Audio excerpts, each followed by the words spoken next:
கூட technology change ஆக யார் யாரெல்லாம் அந்த புதிய தொழில்நுட்பத்தை அந்த திரையரங்குகளில் கொண்டு வராங்களோ அந்த திரையரங்குகள்லாம் நல்லா ஷைன் பண்ண ஆரம்பிச்சது. உதாரணத்திற்கு சென்னையில் எடுத்துக்கிட்டிங்கன்னா சத்யம் தியேட்டரில் எல்லா தியேட்டர்களிலும் Dolby sound system, DTS sound system இந்த மாதிரியெல்லாம் கொண்டு வந்தாங்க. ஒரு பீரியடில் வந்து சோனி டைனமிக் டிஜிட்டல் சவுண்ட் SDDSன்னு ஒன்று வந்து 9.1 அதை முதல்ல தமிழ்நாட்டில் கொண்டு வந்ததே சத்யம் சினிமாஸ் அவங்களும் கொண்டு வந்தாங்க. இப்போ எங்கெங்கேருந்து சவுண்டு வரும், படம் வரும்போது பின்னாலேருந்து ஒருத்தர் அட்டாக் பண்ணுறாங்கன்னா அங்கேருந்து கூட ஒலி வரும். அந்த ஒரு நம்மை சுற்றி அந்த நிகழ்ச்சி நடக்கிற மாதிரி ஒரு எண்ணத்தை ஏற்படுத்தினாங்க.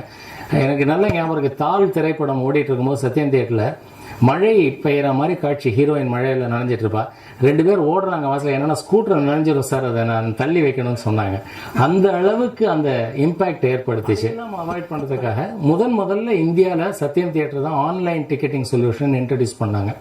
அதாவது வீட்டில் உட்காந்துக்கிட்டே கம்ப்யூட்டர் மூலமாக, இன்டர்நெட் மூலமாக உங்களுக்கு தேவையான சீட்டுகளை தேர்ந்தெடுக்கலாம். அந்த தியேட்டரில் எந்த சீட் வேணுமோ அதை சூஸ் பண்ணி எடுத்துக்கலாம். ஏயில் பக்கத்தில் இருக்கணுமா, டோர் பக்கத்தில் இருக்கணுமா, பின்னால் இருக்கணுமா, முன்னால் இருக்கணுமா, எது வேணால் தேர்ந்தெடுக்கலாம். தேர்ந்தெடுத்து டிக்கெட்டை பதிவு செய்து பேமெண்ட்டு கூட அந்த டிக்கெட்டுக்கான பணத்தையும் கம்ப்யூட்டர் மூலமாக செலுத்தும் வசதியும் ஏற்படுத்தி கொடுத்தாங்க. அதே மாதிரி அங்கே வர்ற மக்களுக்கு வசதி இருக்கணும்னு மினரல் வாட்டரெல்லாம் ஃப்ரீயாக பபிள் டாப் போட்டு தியேட்டரில் அந்த மக்கள் வந்தால் நல்லா என்ஜாய் பண்ணணும். சரி, ஒரு காலத்தில் படம் பார்க்கறதுக்காக தியேட்டர் போனவங்க இந்த தியேட்டருக்கு போனால் அது ஒரு சுகம், ஒரு அனுபவம் அப்படின்னு, எக்ஸ்பீரியன்ஸ் அப்படின்னு சொல்லுவாங்க. அதற்காக படத்துக்கு போனாங்க.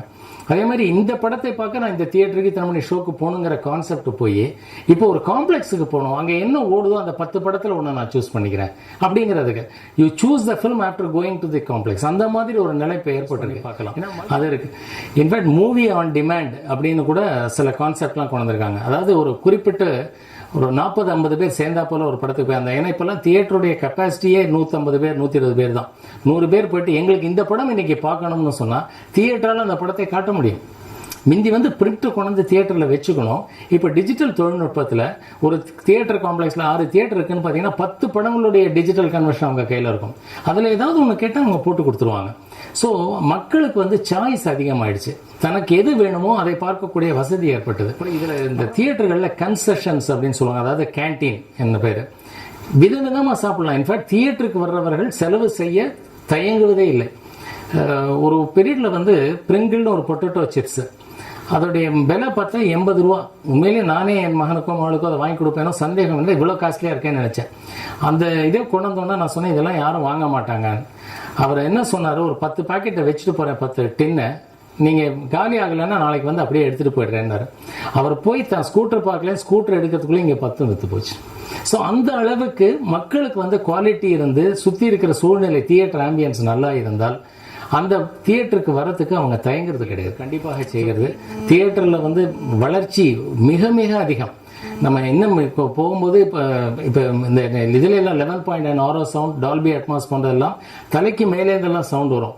இப்போ இன்ஃபேக்ட் நம்ம விஸ்வரூபம் படத்தில் அவர் இன்ட்ரடியூஸ் பண்ணது காரணமே மேலேருந்து, மேகத்திலேருந்து ஏதோ ஒரு சவுண்டு வரதை கூட அந்த எஃபெக்டை கொண்டு வரணும்னார். தியேட்டரில் உண்மையிலேயே மேலேருந்து சவுண்டு வரும், சீலிங்கில் ஸ்பீக்கர் ஃபிக்ஸ் பண்ணியிருக்காங்க, அதுலேருந்து சவுண்டு வரும்.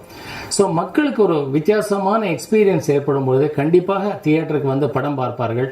திருட்டு VCD என்றெல்லாம் சொல்லி பயப்பட வேண்டிய அவசியமே கிடையாது.